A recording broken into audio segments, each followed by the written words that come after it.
Good morning all of you.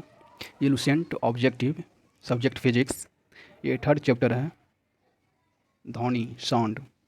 इसमें total 88 question है। तो देखते हैं आज का क्वेश्चन। ध्वनि तरंगों की प्रवृत्ति होती है, ध्वनि तरंगों की प्रकृति होती है, अनुदैर्ध्य होती है। प्रकाश तरंगों की प्रकृति अनुप्रस्थ होती है। अगला क्वेश्चन देखिए, निम्नलिखित में से कौन सा कथन ध्वनि तरंगों के लिए सत्य है? कौन सा कथन ध्वनि तरंगों के लिए सत्य है? तो ये हो गया ऑप्शन सी हो जाएगा। 0 डिग्री सेल्सियस पर इनकी चाल 332 मीटर प्रति सेकेंड होती है, ऑप्शन सी। अगला क्वेश्चन देखेंगे, अवश्रव्य तरंगे की आवृत्ति होती है, अवश्रव्य तरंगे की आवृत्ति होती है 20 हर्ट्ज से कम होती है, ऑप्शन ए हो जाएगा। अगला क्वेश्चन देखिए, प्रस्रव्य तरंगे वे ध्वनि तरंगे हैं जिनकी आवृत्ति होती है 20 किलो हर्ट्ज से अधिक होती हैं, 20 किलो हर्ट्ज से अधिक होती हैं, ऑप्शन सी हो जाएगा। अगला क्वेश्चन देखते हैं, प्रस्रव्य तरंगे मनुष्य द्वारा, प्रस्रव्य तरंग मनुष्य द्वारा नहीं सुनी जा सकती है, ऑप्शन बी हो जाएगा। प्रस्रव्य तरंगों को सबसे पहले किसने सीटी बजाकर उत्पन्न किया था? गाल्टन ने, ऑप्शन बी हो जाएगा, गाल्टन ने किया था। शिकारी परभक्षियों या बाधाओं का पता लगाने के लिए चमगादड़ अथवा डॉल्फिन किस परिघटना का प्रयोग करता है? किस परिघटना का प्रयोग करता है? तो ध्वनि के निर्धारण का, ऑप्शन डी हो जाएगा, ध्वनि के निर्धारण का। कीड़ों तथा हानि पहुंचाने वाले तत्वों को घरों से दूर भगाने के लिए प्रयोग में लाया जाता है अल्ट्रासोनिक तरंग, ऑप्शन ए हो जाएगा। ध्वनि का तारत्व पिच किस पर निर्भर करता है? आवृत्ति पर निर्भर करता है, ऑप्शन ए हो जाएगा। अगला क्वेश्चन देखिए, विमानों के आंतरिक भागों की सफाई में किसका उपयोग किया जाता है? प्रस्रव्य तरंग का उपयोग किया जाता है, ऑप्शन ए। 20 हर्ट्ज से 20,000 हर्ट्ज बारंबारता की ध्वनि निम्नलिखित में से क्या है? क्या हो जाएगा ये? 20,000 से 20 हर्ट्ज से 20,000 हर्ट्ज, श्रव्य या ऑडिएबल वेव हो जाएगा, ऑप्शन डी हो जाएगा। तरंग का वेग भी दिया गया है, आवृत्ति एन दिया गया है। तरंग धैर्घ्य बराबर क्या होता है? तरंग धैर्घ्य बराबर क्या होता है? तरंग धैर्घ्य बराबर होता है भी बाई एन होता है, तो ऑप्शन ए हो जाएगा आपका। अगला क्वेश्चन देखेंगे, चंद्रमा पर धरातल से दूर विस्फोटक सुनाई नहीं पड़ती हैं, चंद्रमा पर धरातल से दूर विस्फोटक सुनाई नहीं पड़ती हैं क्योंकि वायुमंडल वहाँ पे नहीं होता है, वायुमंडल की अनुपस्थिति के कारण ऐसा होता है, ऑप्शन ए। चमगादड़ अंधेरे में उड़ सकती हैं, चमगादड़ अंधेरे में उड़ सकती हैं क्योंकि वे अति तीव्र ध्वनि तरंगें पैदा करती हैं जो उसका नियंत्रण करती हैं, ऑप्शन सी हो जाएगा। अगला क्वेश्चन देखेंगे,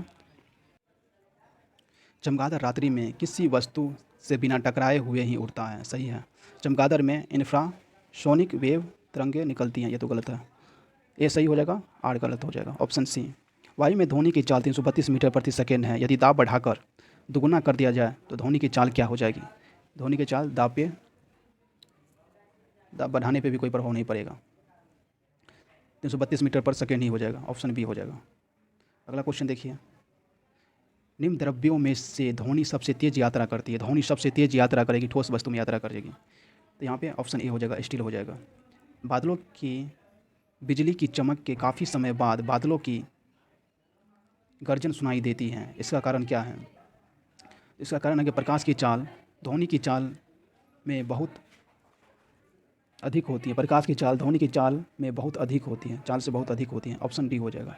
अगला क्वेश्चन देखिए, वायु में ध्वनि का वेग लगभग होता है 332 मीटर पर सेकेंड होता है, ऑप्शन ए हो जाएगा, लगभग।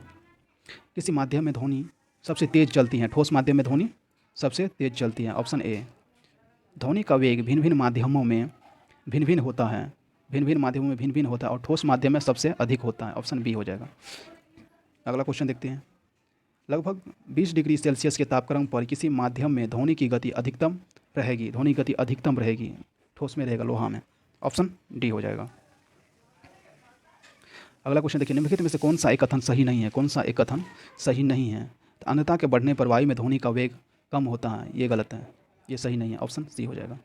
अगला क्वेश्चन देखिए, वायु में ध्वनि का वेग तापमान के घटने से घटता है, तापमान के बढ़ने से बढ़ता है, ऑप्शन डी हो जाएगा।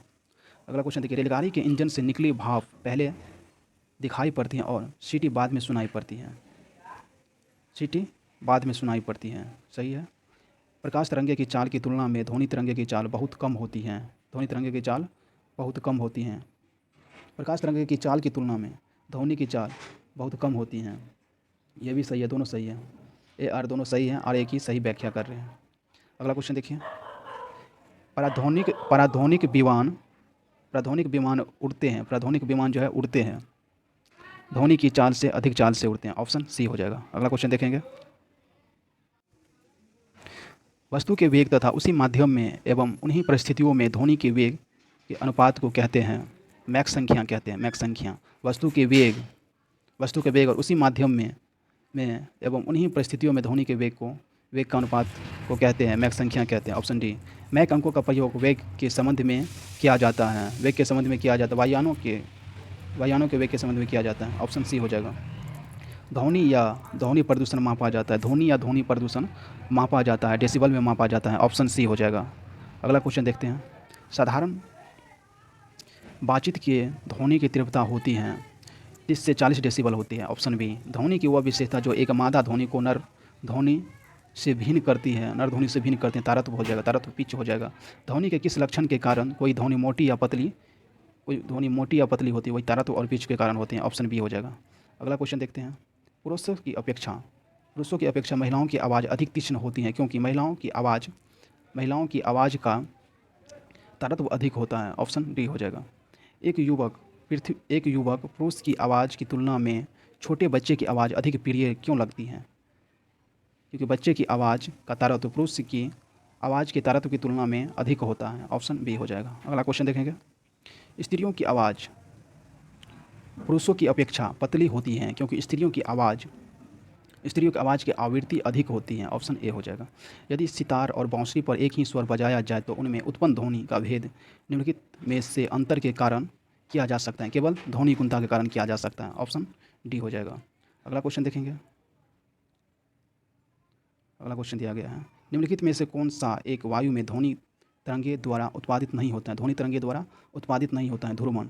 ध्वनि तीव्रता की डेसिबल में वो अधिकतम सीमा जिसके ऊपर व्यक्ति सुन नहीं सकता है 95 डेसिबल। ऑप्शन डी हो जाएगा। निम्नलिखित में से किसके द्वारा सबसे अधिक ध्वनि प्रदूषण होता है? हवाई जहाज़ के उड़ान भरने से। ऑप्शन डी हो जाएगा। अगला क्वेश्चन देखिए।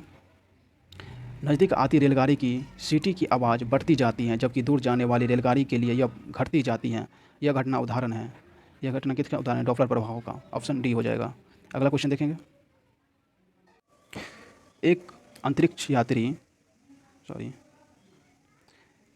यात्री अपनी सहपाठी को चंद्रमा की सतह पर सुन नहीं सकता क्योंकि ध्वनि के प्रसारित करने का माध्यम नहीं होता है। ऑप्शन सी हो जाएगा। कौन सी प्रक्रिया प्रकाश और ध्वनि दोनों में घटित नहीं होती है? ध्रुवण। ऑप्शन सी हो जाएगा, ध्रुवण। अगला क्वेश्चन देखते हैं। चिल्लाते समय व्यक्ति हमेशा हथेली को मुंह के समीप रखते हैं क्योंकि उस स्थिति में ध्वनि ऊर्जा सिर्फ एक दिशा में इंगित होती है। ऑप्शन ए हो जाएगा। डेसिबल का प्रयोग निम्नलिखित में से किसके मापन के लिए किया जाता है? ध्वनि की तीव्रता के लिए किया जाता है। अगला क्वेश्चन देखेंगे। प्रतिध्वनि का कारण क्या होता है? प्रतिध्वनि का कारण होता है ध्वनि का परावर्तन होता है। ऑप्शन ए हो जाएगा। Option A. अस्पष्ट प्रतिध्वनि सुनने के लिए परावर्तक तल व ध्वनि के स्रोत के बीच का न्यूनतम दूरी कितनी होती है? न्यूनतम दूरी लगभग 17 मीटर होता है। एक्यूरेसी में 16.8 मीटर होता है। रडार की कार्य प्रणाली निम्न सिद्धांतों पर आधारित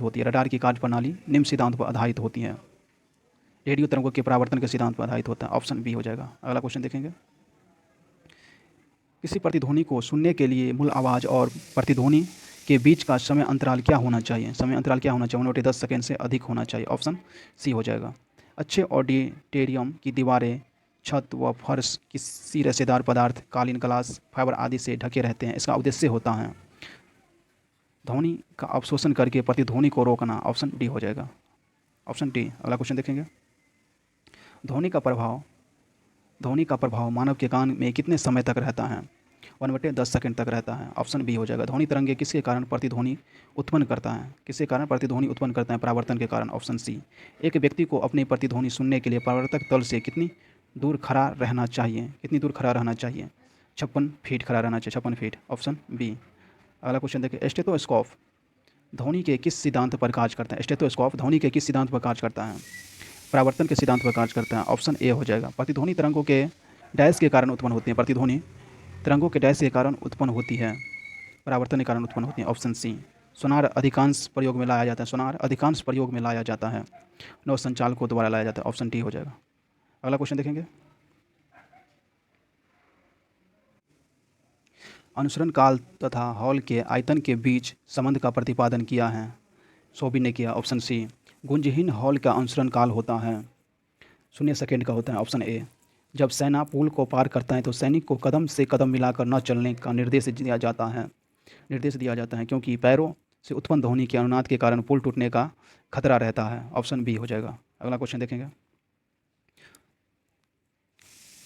हम रेडियो की घंटी घुमाकर विभिन्न स्टेशनों के कार्यक्रम सुनते हैं। यह संभव होता है, किसके कारण संभव होता है? अनुनाद के कारण संभव होता है। ऑप्शन ए हो जाएगा। कहा जाता है कि जब तानसेन गाता था तो खिड़की के कांच या कांच के गिलास के टुकड़े टुकड़े हो जाते थे। ऐसा संभव भी हो तो वह ध्वनि के किस गुण के कारण होता था? अनुनाद के कारण होता था। ऑप्शन सी हो जाएगा। अगला क्वेश्चन देखते हैं। जब हम जल के नीचे सुराही भरने के लिए रखते हैं तो जैसे जैसे सुराही भरती जाती हैं वैसे वैसे में विशेष प्रकार की ध्वनि सुनाई देती हैं। इसका कारण क्या होता है? अनुनाद होता है। ऑप्शन सी हो जाएगा। रेडियो का समस्वरण स्टेशन उदाहरण होता है, अनुनाद का उदाहरण होता है। ऑप्शन बी हो जाएगा। जब किसी स्थान पर 2 लाउडस्पीकर साथ साथ बजते हैं तो किसी स्थान विशेष पर बैठे श्रोता को इसकी ध्वनि नहीं सुनाई देती हैं। इसका कारण है व्यक्तिकरण हो जाएगा। ऑप्शन बी हो जाएगा। अगला क्वेश्चन देखते हैं। अगला क्वेश्चन दिया गया है। समुद्र में स्थान स्थान पर ऊंचे प्रकाश घर बनाए जाते हैं जहां से बड़े बड़े सायरन बजाकर जहाज़ों को संकेत भेजे जाते हैं। कभी कभी जहाज़ नीरव क्षेत्र में पहुंच जाते हैं जहां सायरन की ध्वनि सुनाई नहीं देता। यह नीरव क्षेत्र ध्वनि तरंगों के किस गुण के कारण निर्मित होता है? होता है? व्यक्तिकरण के कारण। ऑप्शन बी हो जाएगा। जब हम कमरे के अंदर बैठे रहते हैं तो यद्यपि हम बराबर के कमरे में बातचीत करने वाले व्यक्तियों को देखते हैं तो नहीं, परंतु उनकी आवाज़ अवश्य सुन लेते हैं। इसका कारण है ध्वनि का विवर्तन होता है। ऑप्शन डी हो जाएगा। विवर्तन। किसी ध्वनि स्रोत की आवृत्ति में होने वाला उतार चढ़ाव को कहते हैं। डॉपलर प्रभाव कहते हैं। Option B. डॉपलर प्रभाव संबंधित है, ध्वनि से संबंधित है। Option A. अगला क्वेश्चन देखेंगे। पास आती हुई रेलगाड़ी की सीटी की आवृत्ति या तीक्ष्णता बढ़ती जाती है, ऐसा किस कारण से होता है? ऐसा डॉपलर के प्रभाव से होता है। Option B. आर्द्र वायु में ध्वनि का वेग शुष्क वायु की तुलना में अधिक होता है क्योंकि आर्द्र वायु में शुष्क वायु की तुलना में घनत्व कम होता है। ऑप्शन बी हो जाएगा। अगला क्वेश्चन देखेंगे। निम्नलिखित कथनों में कौन सा सही है? निम्नलिखित कथनों में से कौन सा सही है? ध्वनि के